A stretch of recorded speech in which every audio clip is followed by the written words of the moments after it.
Part 4, Addendum 2. A buddy of mine, the one who gave me the book, Prince of the Apocalypse, sent me a link to a errata for Prince of the Apocalypse, which it turns out I already had.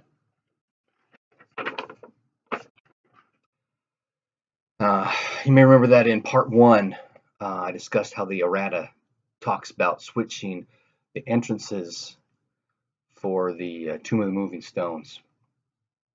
And the entrance from the Wainwrights, in the text as written, goes to the main entrance to the tomb areas.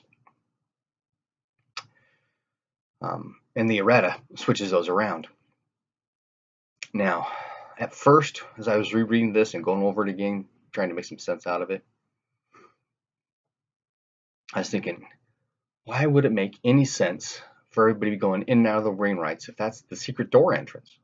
You know, would they know about the secret door? But as I reread the text, it sounds like they probably did. However, that's from the quarry.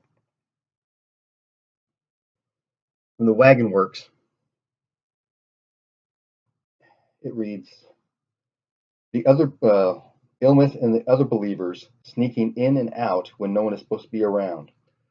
So as I read it, that's where most of the traffic is, in and out through there. If you go to the quarry, it's got two parts. It says that a hidden tunnel in the quarry pit leads to T9 in the Tomb of Moving Stones. Meliko and the other believers know about the secret entrance in the quarry, but the stonecutters working here do not. It's well disguised as a collapsed and abandoned storage tunnel. In the map, the secret door has got that collapse built right in. Further on the quarry, it says, the believers use the quarry to meet with Larak, the dark earth priest, hiding out in the Tomb of Moving Stones. So, it sounds like the believers know about both. Well, we knew about both entrances, but they actually seem to access the Tomb of Moving Stones from both entrances, unless the dark priest actually comes out of the Tomb of Moving Stones to, as it says, meet with them in the quarry. I don't know. It seems to me that the book makes more sense than the errata. The dark earth priest comes out. They know there's an entrance there somewhere, but you know there's that collapse. Who's going to be walking that collapse? You got to make saving throws every single time. It just doesn't make a lot of sense.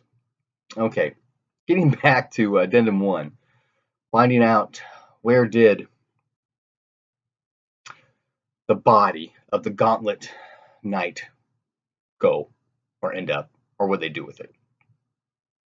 It turns out the errata does specifically say what happened, well, not what happened with, but where the body ended up.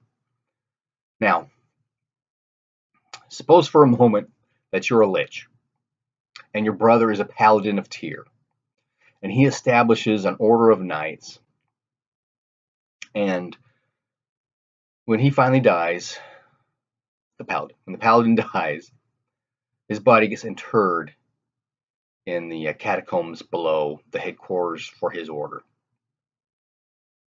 And he has your phylactery.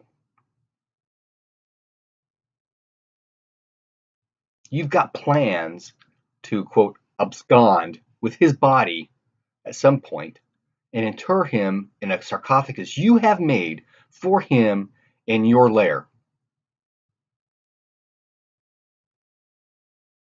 I don't know. Sounds to me that that's brotherly love as only a lich would understand it.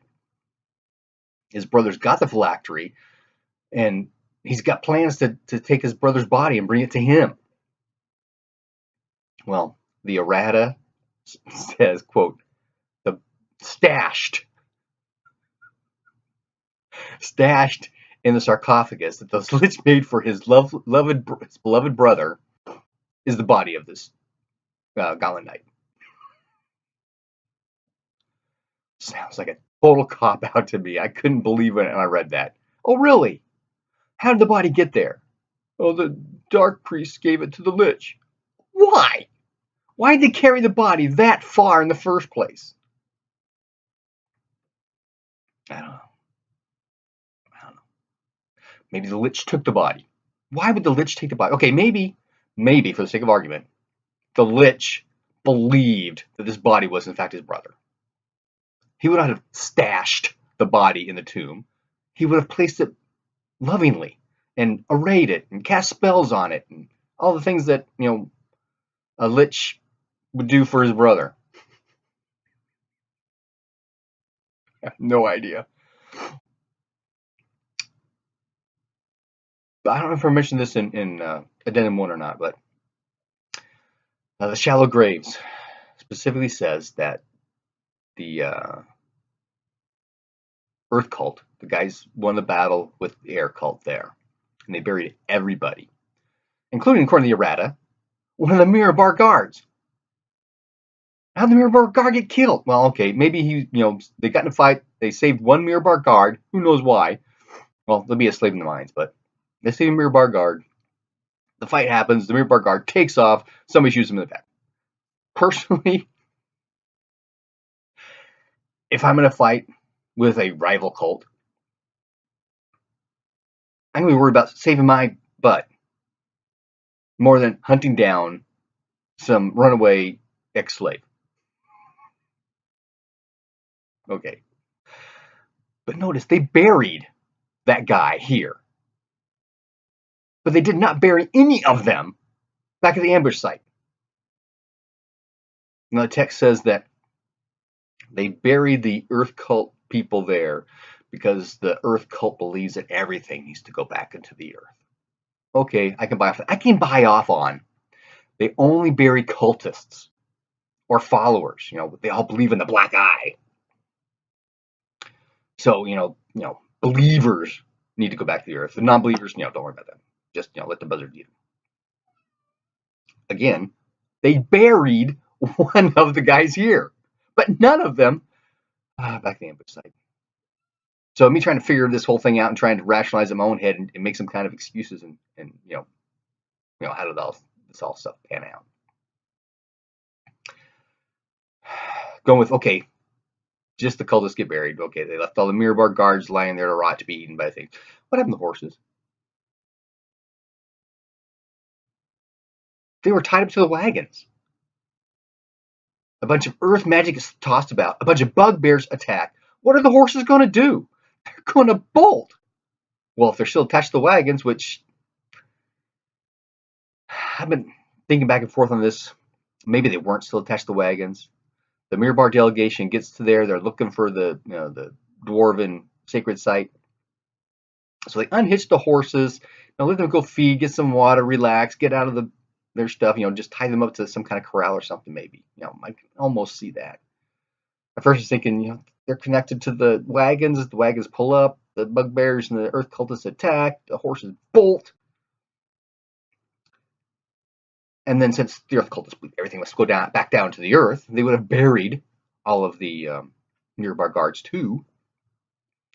In which case, there wouldn't be any buzzards circling over all these dead bodies. That makes sense, sort of, to me.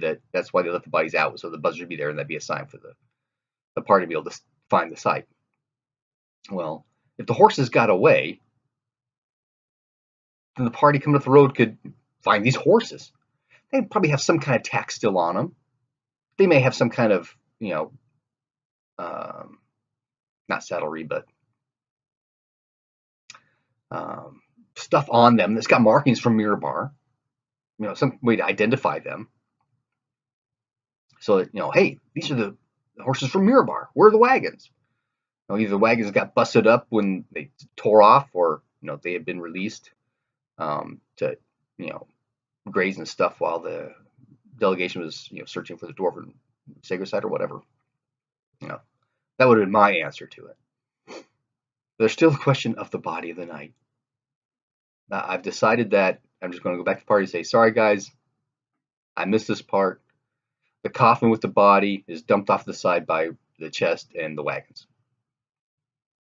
I mean, the earth cultists are going to ransack the whole place. They're going to take as many slaves as they can. because all the delegation is gone. A couple of them are in the Earth Temple, and a couple of them are further down. So they would have gone through everything. Coffin, body, so what? Dump it over. So I think that's what I'm going to do. Just having the body. There's, the broken coffin there on the side of the road. There's a question of, well, that's what they came for, was to find the body. How are the party going to get the body back? Because they ain't carrying a coffin 12 miles. Oh, it's even more than that. If you look at the map, which says, 10 miles per hex, and they're like 8 hexes out, 80 miles. You go, what, 20 miles a day? That's 4 days of walking, carrying. They're not going to be going 3 miles an hour carrying a coffin, I can tell you that. Now the errata does change that to 4 hexes, 4 miles per hex. But I changed it to 2. Just looking at the distances. Now, maybe not be consistent with the world. The players are removed enough that it doesn't matter. But you're going to have, if you go with 2 miles per hex, then Red Larch to the barge right in to Summit Hall to Beleriad. It's all about a day's travel. It's like 10 hexes or so. That's reasonable. That's what people are going to do. Otherwise, you've got them camping 2 or 3 times down the road. And just this morning, I was thinking about this, going, yeah, when a society is developing, each settlement is going to be about a day's travel from the last, and they're going to be moving along the river, and they're going to be moving up along major roads. You can say, well, that didn't necessarily happen in the United States when people were traveling west. The pioneers traveled for months at a time before they got to where they were going. There weren't any establishments along the way. I mean, they got to the Mississippi River and across that, and that was the last place that was civilized. And there was just trails and Indians, making their own trails. And they would stop and they would make settlements along the way, and they'd plant crops and stuff. But they were doing that as Mormons do things. So it only made sense to me that these places would be about a day's travel in between. And you could go maybe to a day's ride. Horses would travel faster. And then there's even some argument on that, on how fast horses travel with people. Do you ride them hard? Do you ride them soft? And if you look at medieval horses, there's this TV show where you got this historian who goes and explains medieval things. And there were these traveling horses that this little canter trot thing that moved really fast because they took these little steps and they could travel all day. So that was his argument. That's how people travel by horse, not on these riding palfreys and these war horses and stuff. And even war horses back then were, like they say, the Arabian stallions. But neither here nor there. Part of this caught my attention because yesterday I was reviewing some YouTube videos on reviews of Prince of the Apocalypse to see if I could pick up a few things from the reviews. Absolutely nothing, except for one guy was pointing out some of the inconsistencies, especially with map distances, details, that kind of thing, and orientation, and that kind of thing. Which I can bluff my way enough through that I don't have to worry about it, because the players aren't keeping that type of track on things. In fact, when they were doing all of the beginning quests, because they started out first level, so they did the chapter 6 stuff. The map is oriented north to the right. I didn't catch that, so I was always, the Lord of the Rock. Shoot, I forgot his name. Well, the rock with the necromancer is, a couple miles north of town. Oh no, it's a couple miles. It's actually more than that. It's like 8 miles southwest of town. Oh well. Say la vie. Well, there's some follow-up on some issues I had. My decision on what I'm going to do going forth, and some more inconsistency issues with Princes of the Apocalypse. Thanks for listening. Bye.